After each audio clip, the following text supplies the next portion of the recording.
Welcome back, survivor. If you can hear this, it means you're still alive. This is Jack's Nightmares, and this is your next story. I spent the morning on the roof again. The north side panels had shifted a few inches since last week, probably from the windstorm that blew through during the night. One of the cross-bracing mounts had come loose. Just like last time, I brought the mallet up with me and crawled out carefully across the gravel. Megan was down below checking the crop beds, wiping her forehead with the back of her wrist while keeping an eye on the trellis. We had cleared the rooftop of moss and build-up back in spring, but no matter how many times we patched leaks or reinforced seams, something always needed fixing. The bunker's exterior was built into the side of a forested slope, which helped keep the solar array shielded from above, but the trees made maintenance harder. Branches scraped the roof in storms, squirrels knocked stones loose, and moss crept under the rubber seals. I tapped the loose panel back into place and made sure the drain lines were still clear. No standing water, no punctures in the liner. The water catch barrel was half full. That would hold us through the next fog front. We did a full systems check after lunch. 37 tomato plants still holding, 15 pepper plants just starting to fruit, and the potatoes needed watering. Megan turned the valve on the lower cistern and let the line run for just under 10 minutes while I walked the fence line. The upper trellis had sagged where one of the steel poles popped from the mount. I marked it with tape and we logged it for repair the next day. This was our normal rhythm, quiet, deliberate, and careful. Not calm exactly, but steady. Our bunker wasn't part of any official installation. I found it years after my first shelter flooded out. It had originally been a privately sold military relay station, left unfinished at the start of the outbreak. Most people didn't know about it, or had long forgotten it existed, but I found traces of the sale in an old Department of Energy procurement record, buried deep in an offline archive. It took me almost 2 years of travel and research to narrow it down. I visited abandoned sites in Pennsylvania, Virginia, Tennessee. Some were picked clean, others were traps. This one still had materials stacked in crates, sealed food, even new medical gear in sterile packaging. No generator though. Whoever bought it started the project but must have died or fled before finishing. I lived in silence for a long time after I moved in, cooked over canned fuel, used headlamps and flashlights to check rooms, slept wrapped in old military blankets. Megan found me near the end of my 3rd year. She was limping down a trail not far from the old fire roads, waving a flare gun and trying to keep pressure on a bleeding leg. I didn't trust her at first. No one in their right mind would. But she didn't beg or push. She offered trade, iodine for information, water for quiet company. That night she camped nearby. The next morning she helped fix a broken hinge on one of the hatch doors. She's been here ever since. We built the solar rig using parts salvaged from an abandoned library west of here. Megan helped disassemble most of the junction boxes. I rigged the storage batteries from a wind station's backup core about 12 miles out. Between her knowledge of soil and my background with off-grid systems, we figured out a basic greenhouse rotation that gave us something green in winter and something filling in summer. No luxuries, just sustainability. That was enough. By late afternoon, I grabbed the shotgun and started my usual patrol. The east trail wraps along the upper ridge before dropping toward the ravine. I check it every 3 days for sign. Tracks, broken branches, spent cartridges, anything out of place. Most days it's clear, but as I came around the second bend, I spotted something that made me freeze. There was a truck near the tree line, half burnt, its frame twisted and smoke-scarred, tires still intact. The windshield had cracked but not shattered. It hadn't been there yesterday. That road had been empty when I walked it last. Now this husk sat angled awkwardly, not buried, not concealed, just placed like someone wanted it to be seen. I moved off the trail, found a high point under thick branches, and watched. 20 minutes passed. No sound, no birds, no distant shuffling. The silence didn't feel natural. I circled the truck wide. There were no bodies, no bags, no signs of struggle. The interior had been gutted and torched, but quickly. Whoever did this wanted the shell to stay intact. That made no sense unless it was a marker, a signal, or bait. I retreated slowly, making sure not to disturb branches or leave fresh prints. At the bunker, I checked all 4 outer clay traps. No tampering. Megan saw my face as I entered and immediately went to the weapon rack. I told her to wait. We wouldn't make noise until we had to. Dinner was quiet. She made rice and carrots from the dried stock. I kept replaying the truck in my mind, how it sat just outside our patrol loop, how it hadn't burned all the way through, how it faced the trail like someone wanted to watch who came to investigate. After we ate, I did a full check of our communication gear. I shortened the ham broadcast interval from 30 to 15 seconds and switched from looped Morse to coded pulses. Then I disconnected the backup antenna and rerouted power to the internal receiver only. We didn't talk about the possibility of visitors that night. We didn't have to. I laid out extra loaded shells near the main hatch. Megan rechecked the lower entrance and reinforced the bar locks with scrap rebar and tension wire. We both knew this routine. We'd done it before, in other places.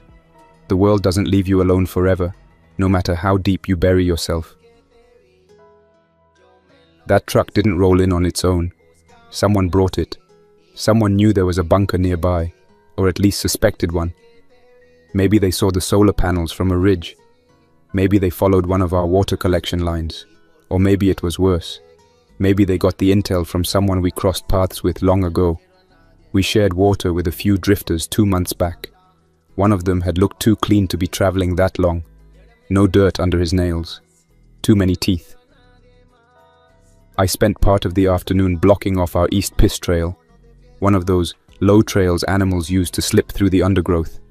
I laid new trip threads, tightened wires along hidden stakes, brushed pine needles over disturbed dirt, and reset the clay bell traps. Megan handled the greenhouse expansion, moving racks and leveling soil. We swapped a few boards, adjusted light timers. The bunker felt normal again, for an hour. Then, 2 shadows moved near the woodland edge, just past the second stand of saplings. The underbrush shifted. 2 figures. No guns drawn. They weren't raiders. They paused. One raised a hand like greeting. The other stayed crouched. I slipped the shotgun off my backstrap and motioned Megan close. She ducked behind racks.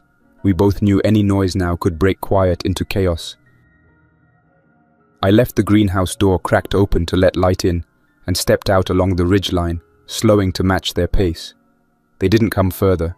I called out in a steady voice, "Hold there, I have water." No reply. The silhouette held still until I lifted a canteen and turned it upside down, letting a few drops spill out. Water speaks in this world. After 30 seconds, a man emerged from the shadows, skeletal coat, dusty boots shaking. Behind him, a younger guy, maybe 15 years old, eyes hollow, hands free, no weapon visible. He called, "We don't want trouble." His voice was thin, no confidence. He looked over his shoulder, waiting. Between them I saw scars, old burns, knife cuts. The older one had a limp. The younger kept scanning left and right. I set the shotgun down, slow, and knelt in the dirt, placing the canteen between us. Megan came up behind me. I told her not to move. The man in front said, "We need water. We will trade maps, tools, information about roads." I nodded. That was the kind of deal I do. No weapons in the center. He moved a boot aside and revealed a cloth roll. Inside were torn papers, a burned map, some zip ties. He said, "We've followed codex beacons, static lines. There's a man calling himself Order, or something like that. He speaks in codes. He wants bunkers. He's gathering old logistics maps, fuel caches. He's pushing into this area." I counted his words while I looked at the younger boy's face. He wasn't more than 19. He had scars too. He looked haunted. The older man continued. "We tracked his group near the bombed base. He has a relay tower and a code station he uses to contact nodes. We saw convoys, supplies, radios set to low signal. People go silent afterward." Megan crossed her arms, watching me. I swallowed.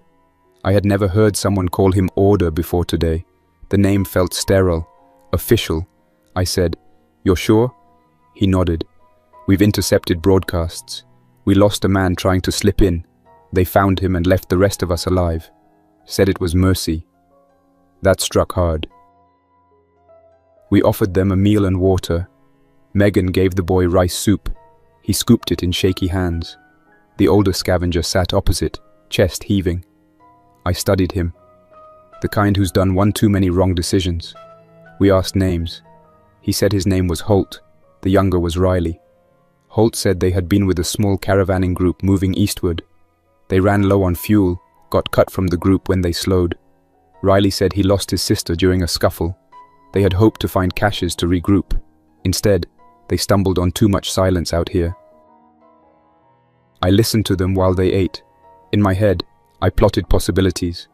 This kind of intel leak, the name Order, the burned truck. Whoever it was, they had scope and method.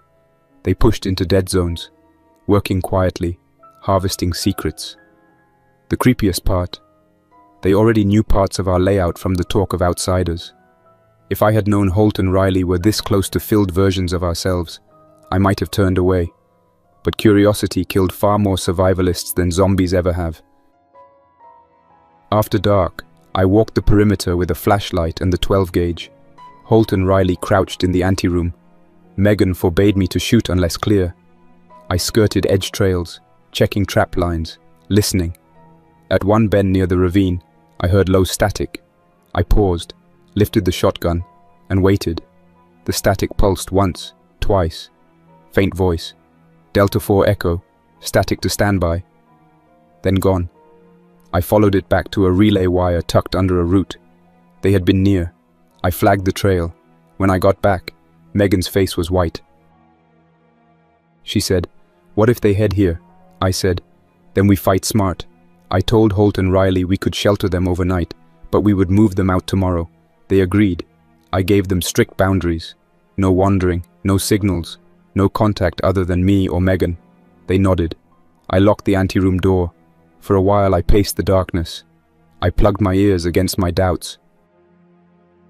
Later, I sat across from Holt in the low-lit space. He asked, "Do you trust me?" I said, "I have to until you give me reason not to." He nodded. The boy Riley sat silent. Megan handed me a flashlight. We switched to battery-only radios internally. We tightened filters. We set the schedule to transmit only 0800 hours, just once, and only for 10 seconds. The rest we'd receive. When morning came, I had plans. I'd take one of the scouts' maps, backtrace routes around the bombed base, see what nodes were close, look for his tower. Megan would work inside, reinforce doors, bury caches deeper. Holt and Riley would accompany me, unarmed, except for knives, through the forest perimeter. If we encountered patrols, I would negotiate or retreat, but I would push toward the relay point, toward source signals. We packed light. 2 days of food, water bladders, rope, pry tools, spare filters, bandages, sidearms for me only. Megan hugged me at the hatch.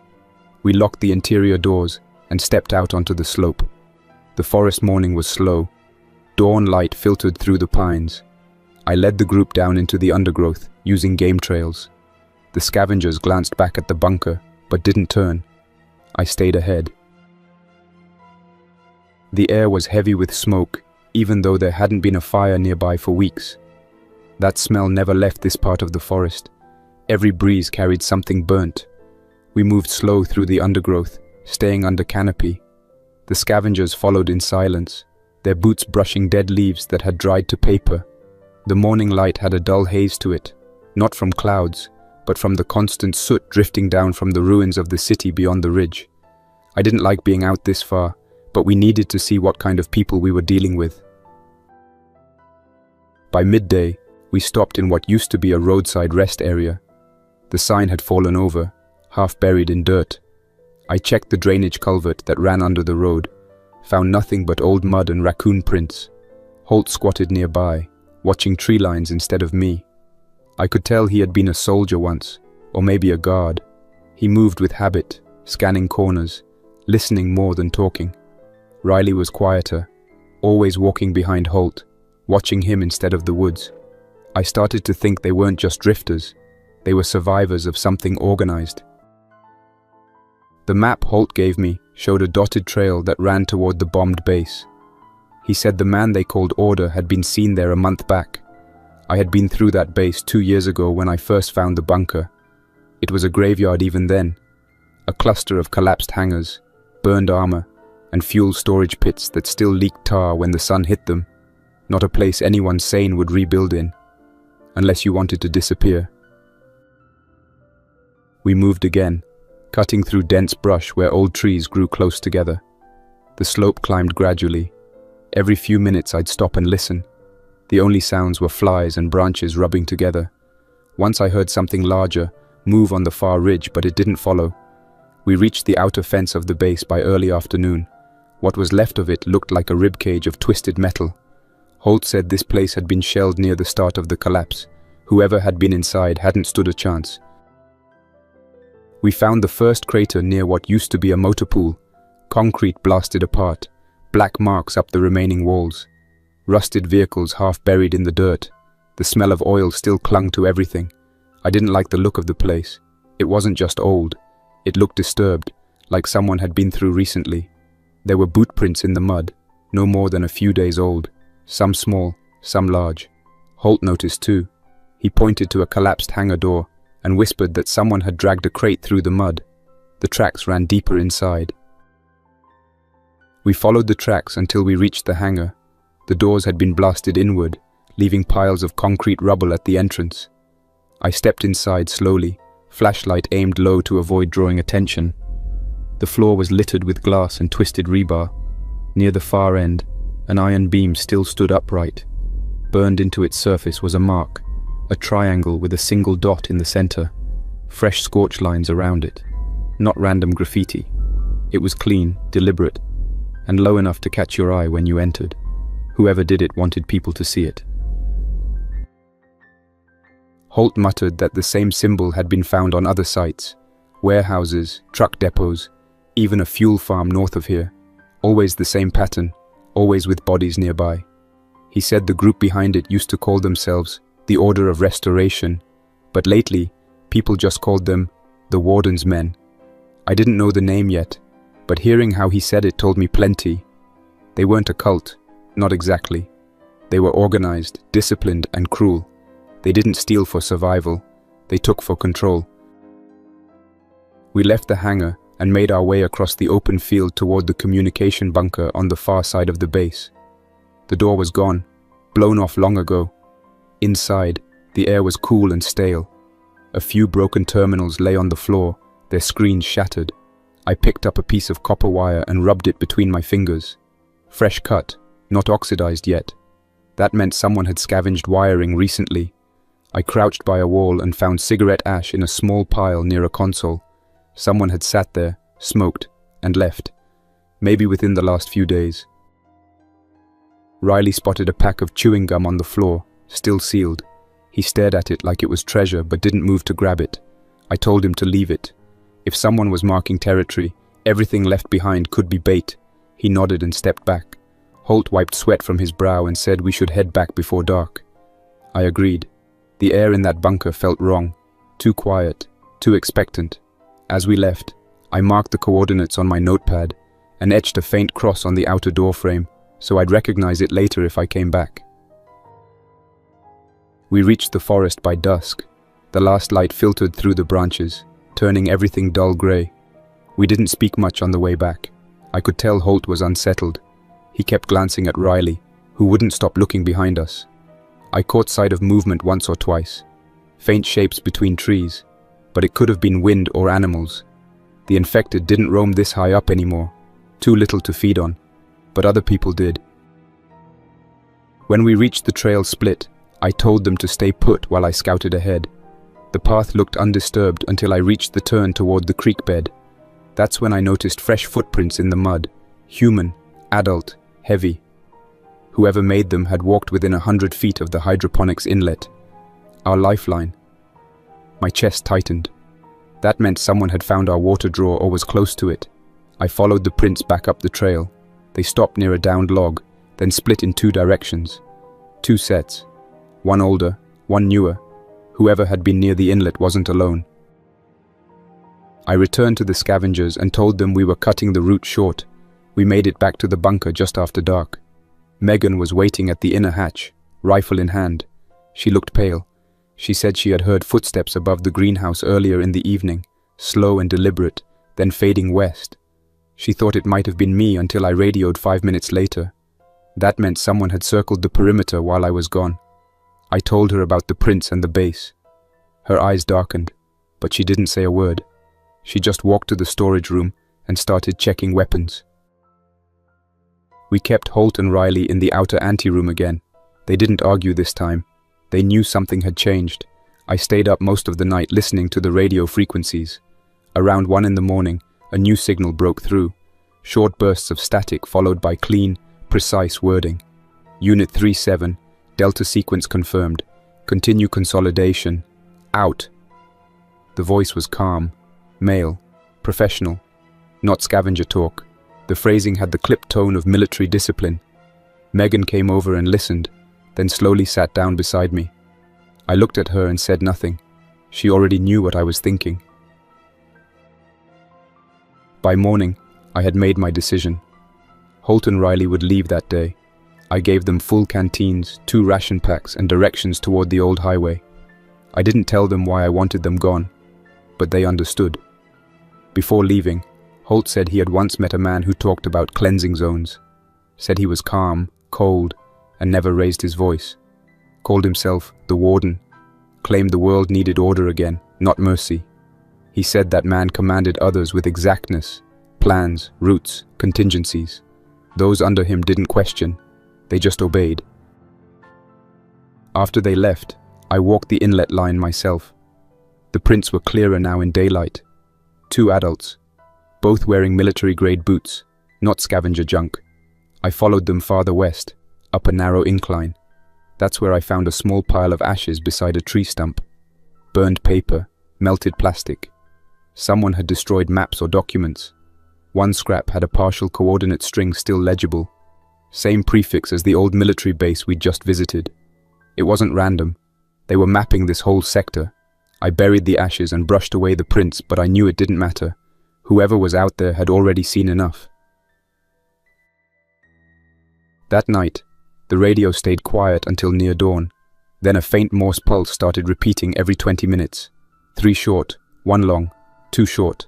I decoded it automatically. F, T, B. Could have meant anything, but my gut said it was initials, a code group. Megan sat beside me, half asleep, whispering that she hated the silence more than the noise. I didn't answer. My mind was already building contingencies. We doubled the traps around the hydroponics intake, buried 2 motion lights under leaves, and set a new clay alarm on the lower trail. I started sleeping in my clothes again. Megan moved her bedroll closer to the entry corridor. We didn't discuss fear. We worked. That's what kept us sane. 2 days later, I found another set of prints beyond the creek. Smaller this time, maybe a scout. They led toward a ridge that overlooked our bunker clearing. Near the top, carved into a tree, was that same triangle with the single dot in the center. Fresh cut, clean edges. Beneath it, dried blood. My stomach went cold. Someone had marked our area. This wasn't random wandering anymore. We were being catalogued. The morning after I found the carved mark, I walked the perimeter before the fog had lifted. Dew covered the grass in a slick sheen that made every sound feel sharp and close. The forest was quiet again, that unnatural stillness that always comes after someone's been nearby. I checked the outer wires first, those thin copper threads buried an inch under loose dirt, connected to the clay bells. 2 were still tight. The third hung slack, its anchor pulled from the soil and lying half a foot off its mark. The bell hadn't fallen, so whoever touched it was careful. I crouched down and ran my fingers through the disturbed earth. The print was small, light step, deliberate, maybe the same scout. I didn't call Megan. She was already out back near the creek, collecting water and cleaning the intake filter. Instead, I traced the line all the way to the second post, then back toward the main path. The wire had been moved once before, months ago, by me. I knew exactly how deep it should sit. This time, someone had lifted it to slide under and reburied it shallow, hoping I wouldn't notice. It was a message in itself. We can pass whenever we want. I clipped the end and rethreaded it, making sure to double the loops around the post. Then I reset the bells and covered everything with damp soil. Back at the bunker, Megan had just returned with the jugs. She placed them by the airlock and leaned the spade against the wall. Her face looked off, focused but pale, like something had shaken her. I asked what happened. She said she'd heard movement near the stream while filling the jugs. Thought it was a deer until she saw a reflection in the water. A man, standing in the trees behind her. He didn't speak, didn't rush, just stared. When he finally moved, he stepped forward with a knife in hand. She dropped the jug, grabbed the spade, and swung. The handle split the skin above his temple, but he lunged again. She hit him once more, harder. He dropped. She checked his pulse. Nothing. We went back together to make sure. The man was older, mid-40s, dressed in patched grey fatigues. He had a rifle sling but no weapon, like someone had stripped him before. His left forearm bore a tattoo, bold letters that read, "Order by force." Megan crouched beside him, silent. I stared at the mark. It wasn't military, it was branding. The warden's men, or what was left of them, were here for sure. I dragged the body to a ditch, covered it with branches, and marked the location on my map for later burning. When I came back, Megan was washing the spade in the basin, her movements sharp and controlled. She didn't want to talk about it, and I didn't press. That evening, the wind picked up from the west, carrying a low hum across the valley. It wasn't a sound nature makes. It was steady, mechanical. I stepped outside, scanning the sky. Then I saw it. A small hunter drone gliding above the tree line, moving slow and level. It was old, military grade, one of the lightweight models once used for recon before the collapse. The frame had been repainted dull brown and patched with mismatched panels, but its red lens still blinked. I knew enough about those to tell it wasn't automated anymore. Someone had scavenged it and rebuilt it to scout by remote. I pulled Megan inside and shut off every light. The bunker went dark, only the faint hum of the air system filling the space. We waited for nearly an hour while the drone circled above. I tracked it by ear, counting the rotation time between passes. It stayed near the creek longer than anywhere else. Probably found heat traces from where she'd been earlier. When the hum finally faded, we didn't move for another 30 minutes. Only after the forest fell silent again did we risk turning the lights back on. The next morning, we reinforced the entryway. The main door had always been the weakest part of the bunker. It was solid steel, but the frame didn't seal tight because the foundation had shifted over the years. It left a small gap along the right side, less than half an inch, but enough to leak light and air if we weren't careful. I'd tried everything to fix it, welds, bolts, sealing foam, but the frame kept warping with temperature changes. Megan hated that door. She said she could hear wind whistle through it at night like the place was breathing. We added more bracing today, stacking sandbags and 2 steel plates along the hinge side, then sealing the edges with old rubber strips. It helped, but I still didn't trust it. Afterward, we checked the greenhouse. The lettuce was stunted again from poor lighting. One of the bulbs had burned out, probably from the power drain during last night's blackout. I told Megan I'd fix it after lunch. She didn't answer right away. When she did, she said something that stuck with me. Maybe we shouldn't have sent those scavengers away. They could have helped. I looked at her, unsure how to answer. She went on, "You can't do this forever, Jack. We can't fight every group alone. Holt seemed decent. Maybe they would have stayed." I finally said, "I don't know. I just don't trust anyone who isn't standing here with me." She gave me a tired smile and said, "That's exactly the problem." The day passed without more signs of intruders. We stayed inside, worked quietly. I fixed the bulb, then spent an hour cleaning guns. The 12 gauge, the lever action rifle, and the small pistol we used for close quarters. Everything was oiled, loaded, and ready. We had enough shells for a month if we conserved. Megan rotated the rations and checked expiration dates. We had enough food to last through winter, but the problem was never supplies. It was time. The longer you stayed in one place, the more the world noticed. At night, We ran the shortwave. Static filled the speakers, broken occasionally by faint bursts of Morse. It repeated the same pattern as before. 3 short, 1 long, 2 short. Megan thought it might be a locator code. I thought it was a warning. Around midnight, the outer clay bells rang once, then stopped. I froze, waiting. Seconds stretched into minutes. Then we heard the distant drag of feet through the leaves, the slow shuffle of the infected. 2 of them had wandered close from the western ridge, drawn by the faint scent of compost from the greenhouse vent. I grabbed the rifle and moved to the side entrance, keeping low. Megan followed behind with the spade.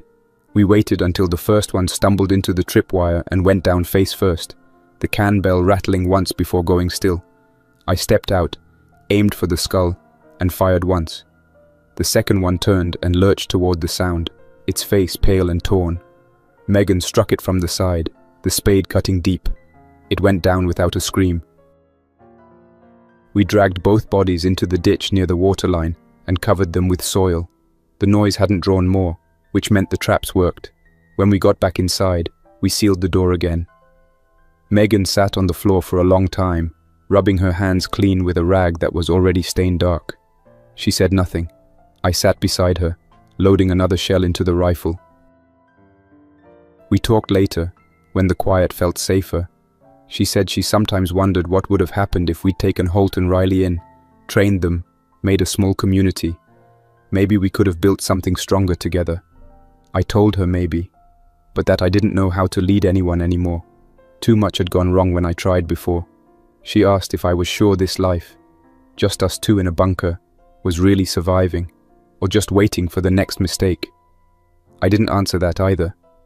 I just said that as long as I could see her face when I woke up, it was enough.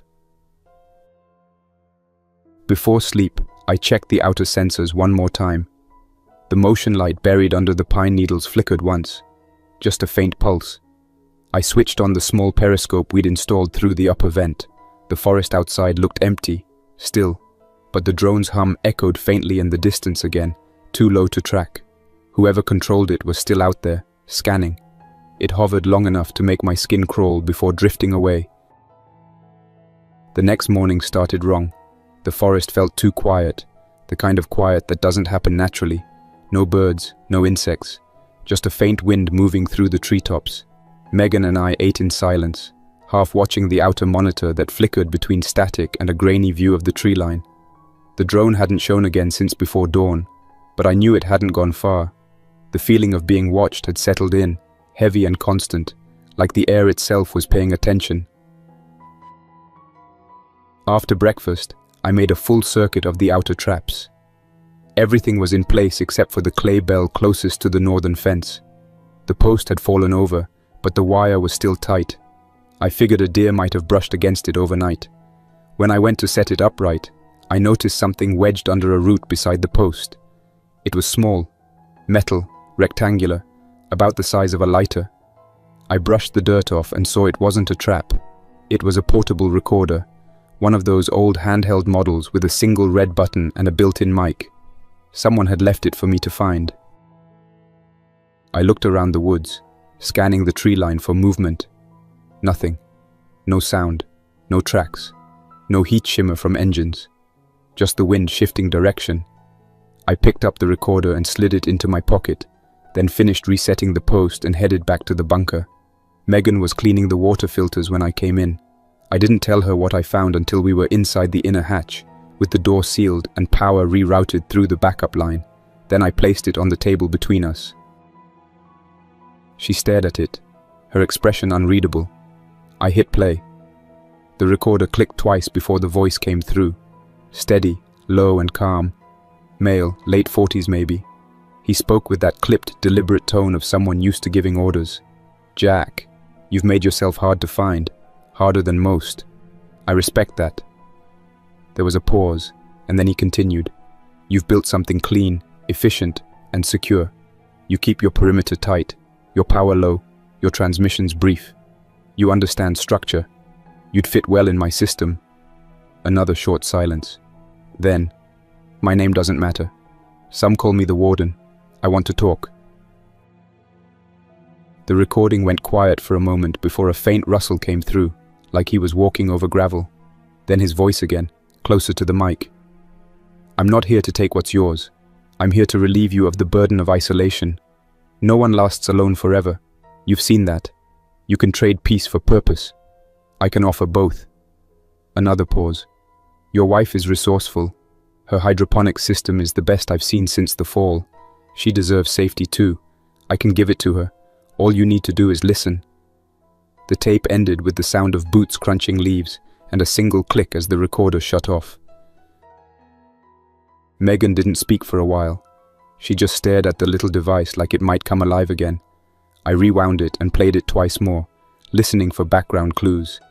There were faint echoes, maybe concrete or metal, meaning the message had been recorded inside a structure. The air pattern suggested a low-ceilinged space, not open terrain. He wasn't far, maybe within a mile.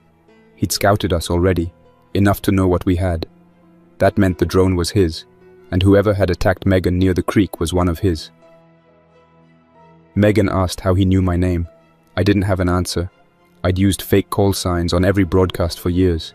The only people I'd told were the ones I'd traded with directly, and the last of those had been Holt and Riley. The thought hit hard. Maybe they hadn't made it far after leaving, or maybe they had and talked to stay alive. Either way, the result was the same. Our secret was gone. We spent the afternoon tightening everything. I buried the intake lines deeper, packed more dirt around the vents, and rigged additional snares along the lower slope. Megan checked the ammunition storage and refilled the backup canisters for the generator.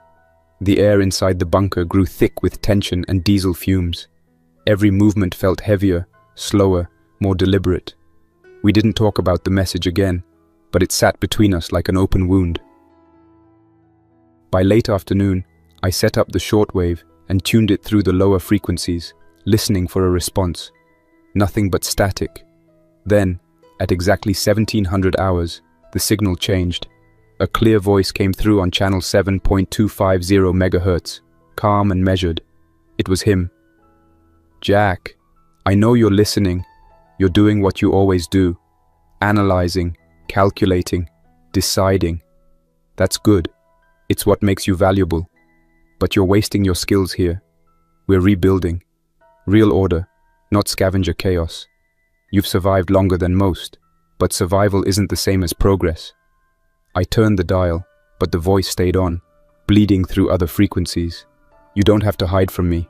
Not yet." Then silence again.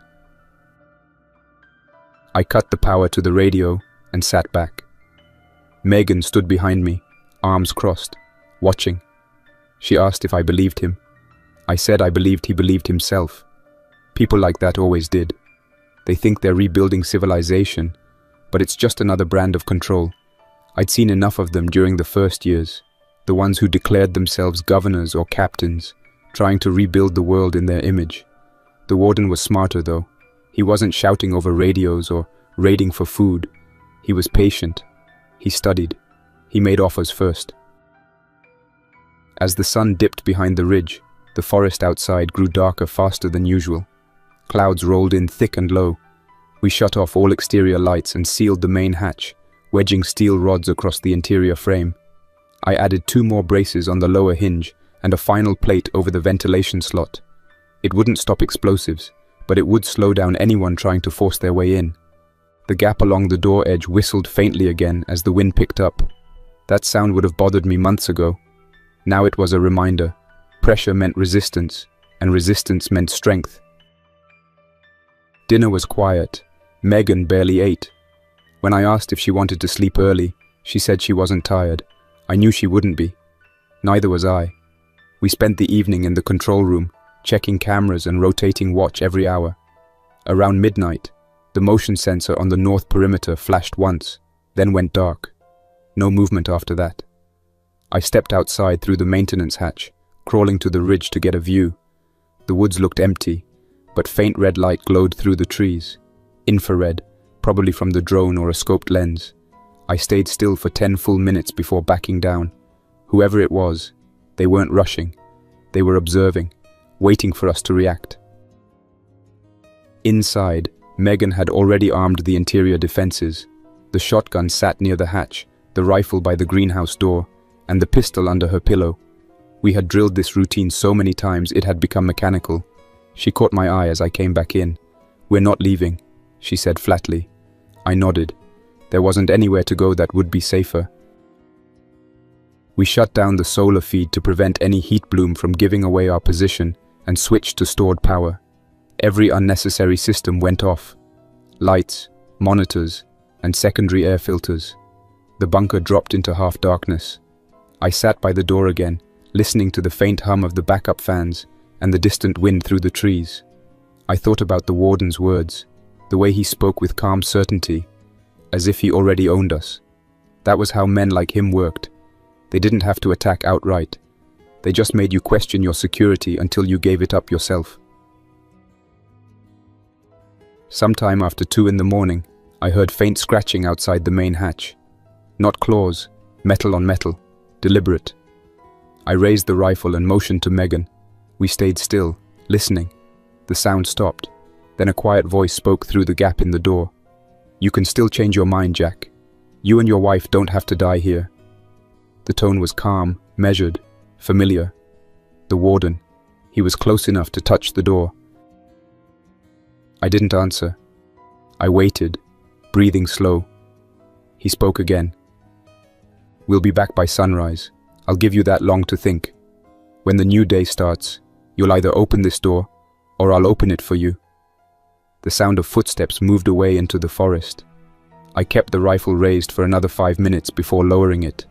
Megan hadn't moved, her eyes locked on the door. We didn't speak. There was nothing left to say. The warden's voice still echoed in my head long after he was gone. That tone, flat, confident, certain, stayed with me even as the forest felt silent again.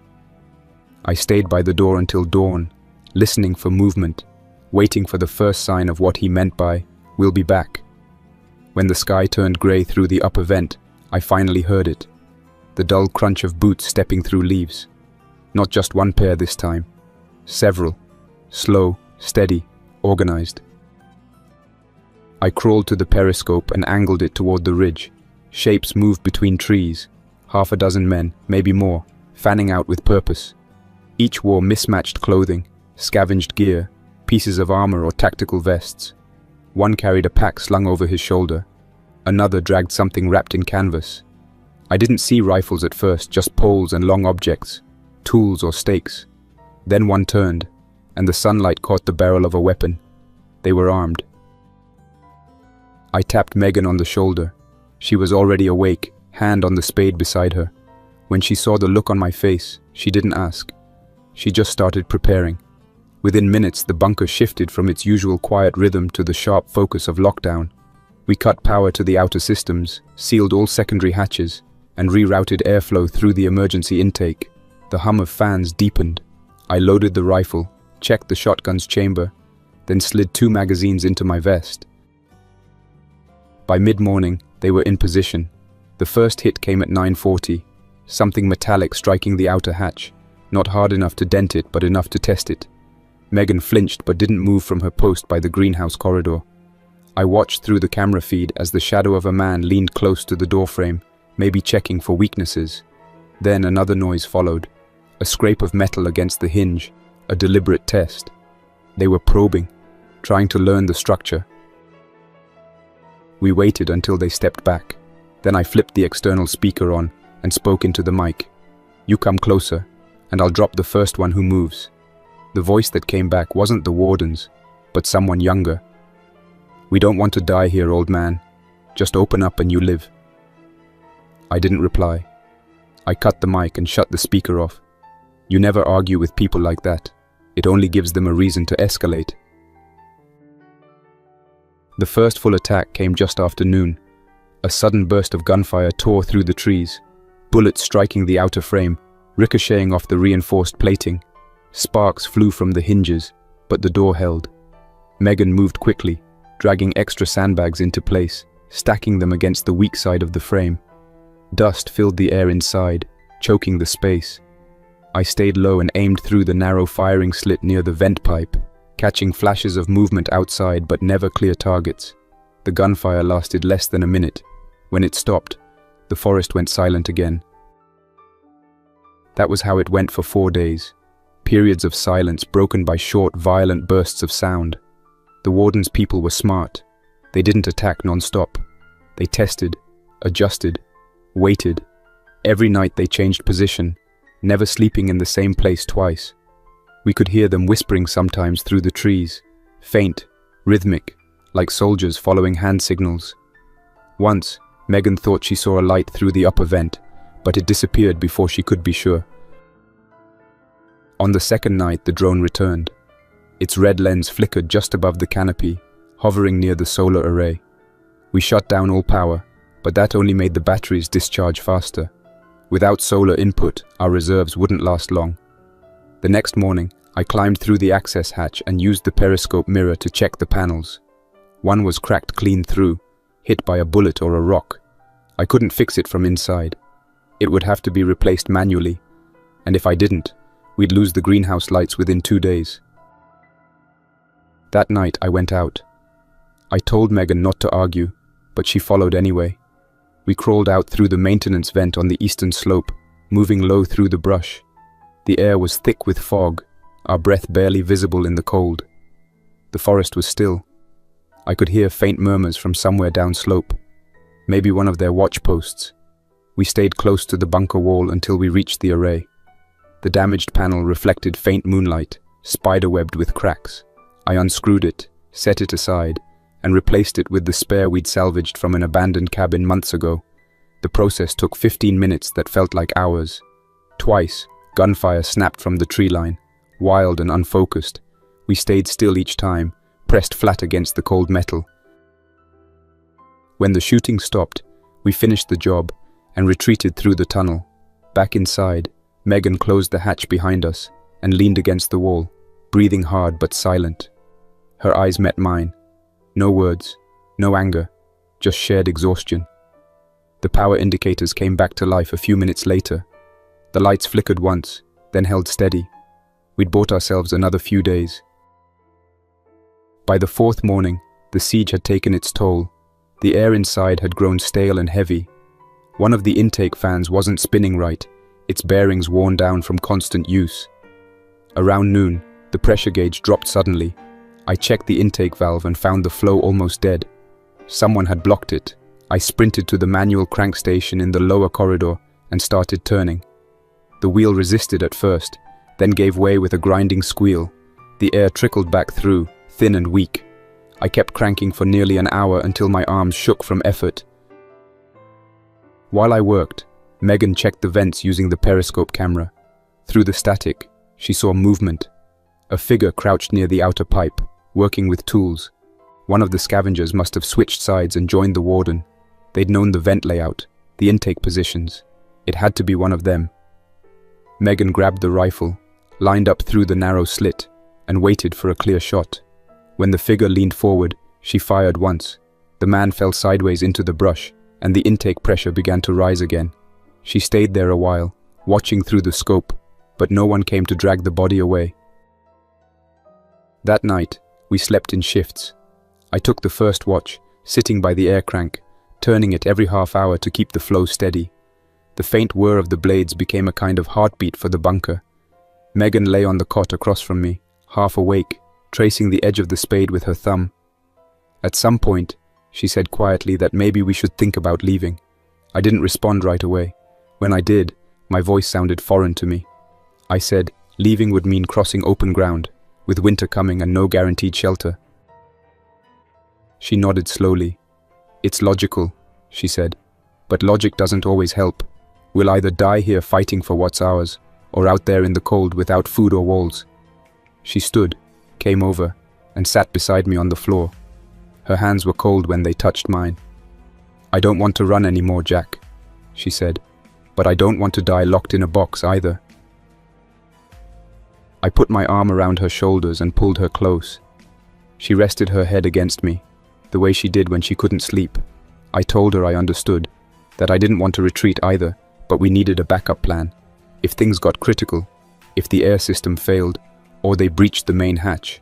We'd run east through the maintenance tunnel, head for the canyon road.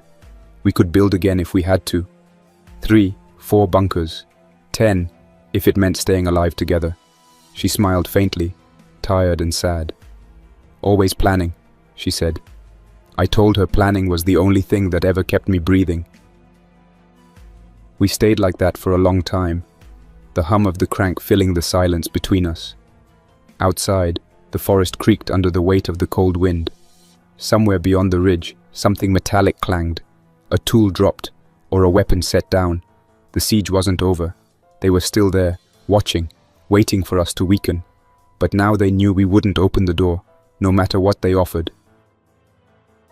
Later that night, just before my watch ended, I heard the faint sound of movement near the intake pipe again.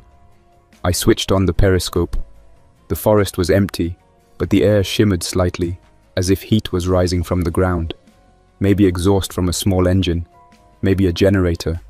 They were setting up for something bigger. I turned the crank faster, forcing more air into the system. The blades groaned under the strain, but I didn't stop. When Megan woke for her shift, I kissed her forehead and told her to rest after mine. She squeezed my hand and whispered that we'd make it through. I wanted to believe her, but as I listened to the wind scraping across the warped doorframe, I couldn't shake the feeling that the warden wasn't done talking. I woke to the sound of something deep and wrong beneath the earth. It wasn't the wind or the pipes, not the kind of noise you learn to tune out over years of living underground. This was sharper, closer, metallic. It came from the lower hallway, the old service tunnel that ran parallel to the main vent shaft. I sat up fast, grabbing the rifle from the chair beside the cot. The lights were dim, flickering in uneven pulses. Megan was already up, standing near the far door with the spade in one hand, flashlight in the other. We heard it again, a single thud, followed by a dull scrape, then silence. I crouched near the wall and listened with my palm pressed against the concrete. The vibration came in slow waves, repeating every few seconds. Not random. Someone was down there. They'd found one of the sealed shafts. That realization hit fast and hard.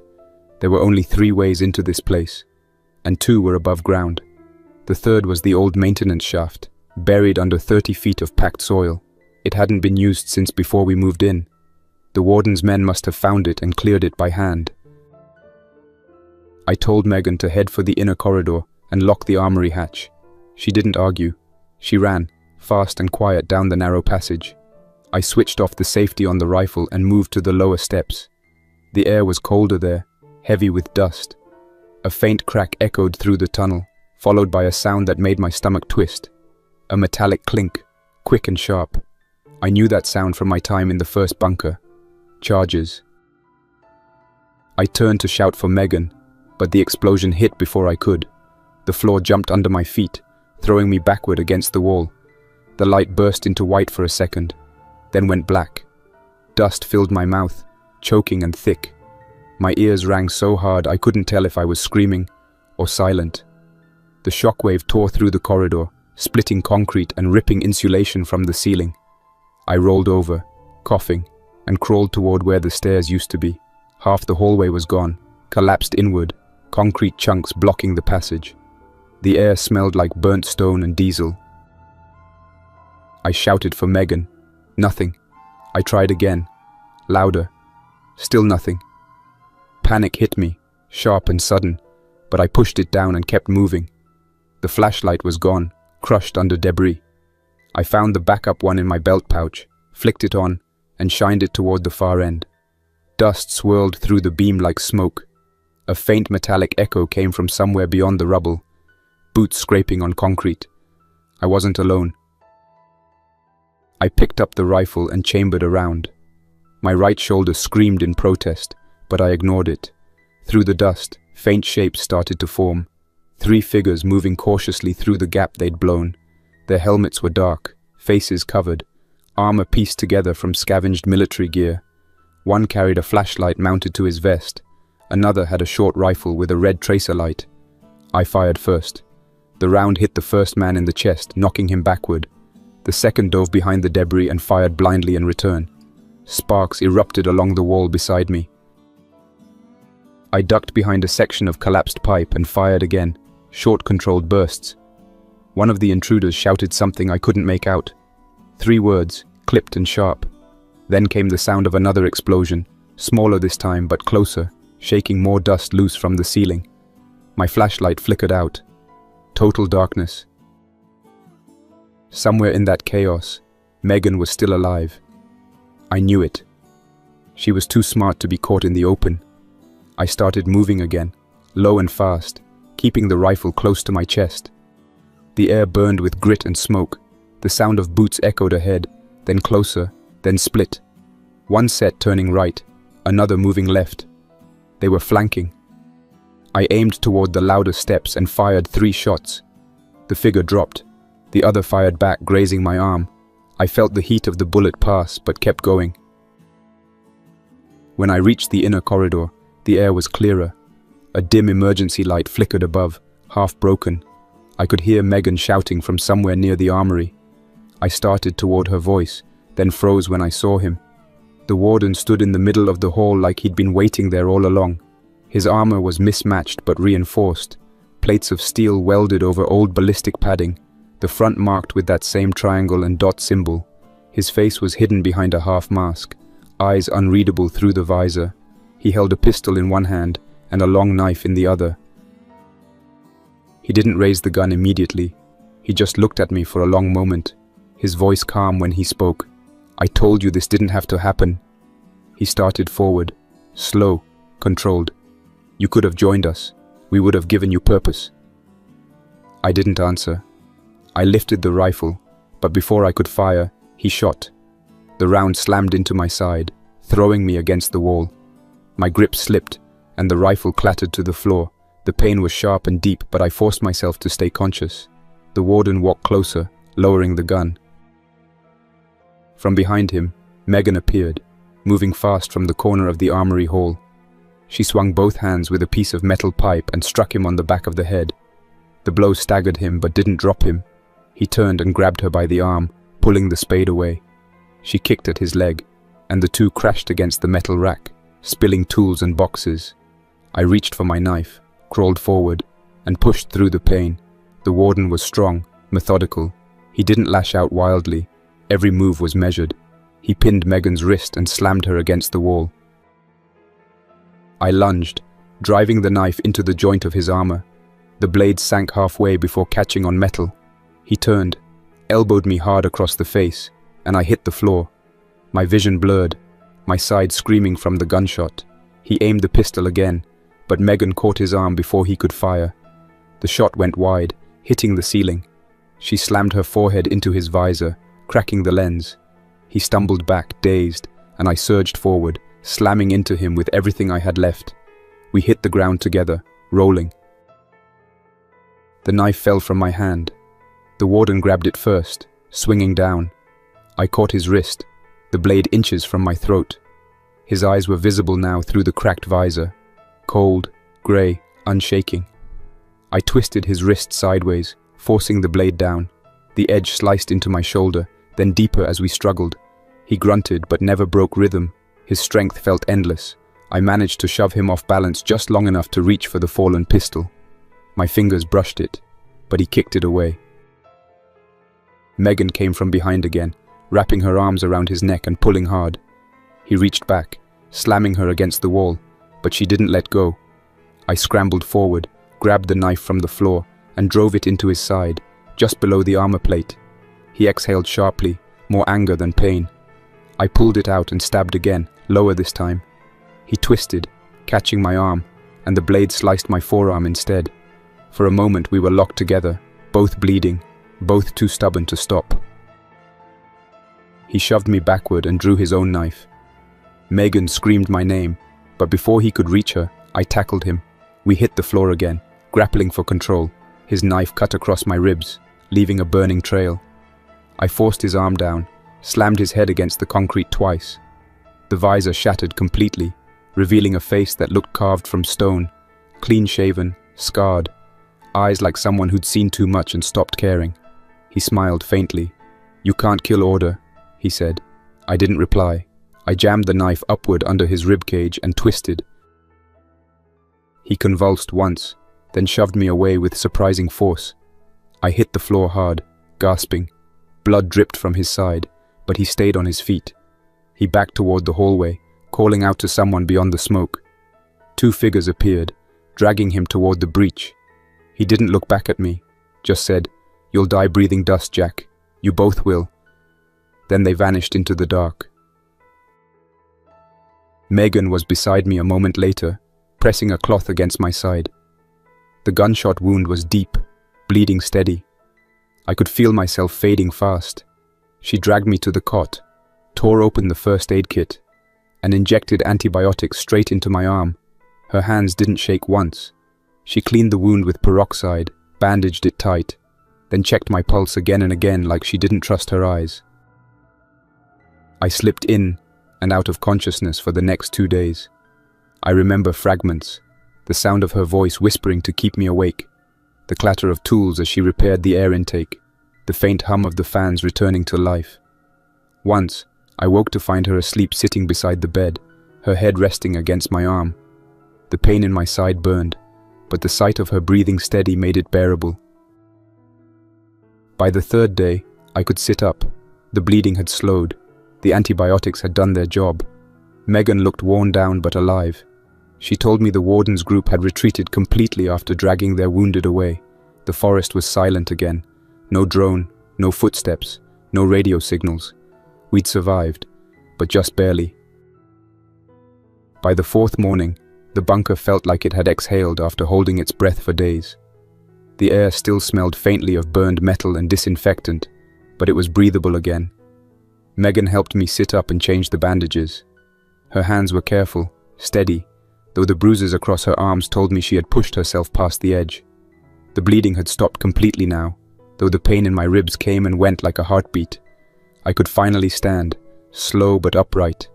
Every movement reminded me how close we'd come to losing everything. Megan's own shoulder was swollen from the fight, the bruise dark under her collarbone. I wanted her to rest, but she refused. She said she needed to check the greenhouse and the solar line before anything else. The power level was still low, and without sunlight the crops wouldn't hold. I knew better than to argue. When she set her mind to something, there was no stopping her. I followed behind, slower than I wanted, leaning against the wall for balance. The greenhouse was a mess. Broken glass and soil covered the floor where a blast shock had cracked one of the inner panels.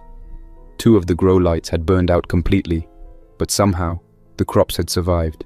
The beans still hung from the trellis, green and stubborn, and the lettuce rows were untouched. Megan ran her hands over the leaves like they were something sacred. She said quietly that maybe the place had decided to keep us after all. I didn't argue. I just watched her, the way she breathed deeper than she had in days. We spent the afternoon repairing what we could. I worked on sealing the lower hall while she rewired the solar regulator. Moving hurt like hell, but it gave me focus. Every strike of the hammer against the broken frame made the bunker sound alive again. We scavenged a section of corrugated steel from the storage bay and used it to cover the damaged ventilation shaft. I welded it in place, sealing the gaps with molten seams. The sparks lit the room in brief flashes, bright enough to sting my eyes. When I finished, I stood back and looked at the wall, patched, uneven, but solid. Later, we turned to the upper deck to assess the solar array. Out of 12 panels, 5 were cracked, 3 shattered completely. The frames were bent. One twisted so badly it looked melted. I climbed up the ladder and inspected the damage more closely. The attack had scorched the wiring along the north side, maybe from stray fire or heat from the explosion. It would take weeks to rebuild, but enough panels still worked to power essentials. The rest could wait. Megan passed tools up from below, while I replaced fuses and rerouted one of the battery lines. By sunset, the lights flickered back to full brightness for the first time since the siege began. It felt like the place had come back to life with us. While clearing the debris near the collapsed shaft, Megan found something wedged between 2 slabs of concrete. A small weathered notebook, bound in tape and stained with blood. She handed it to me, her voice quiet. It was under one of the men they dragged away. Might have been his. I wiped the cover clean and opened it.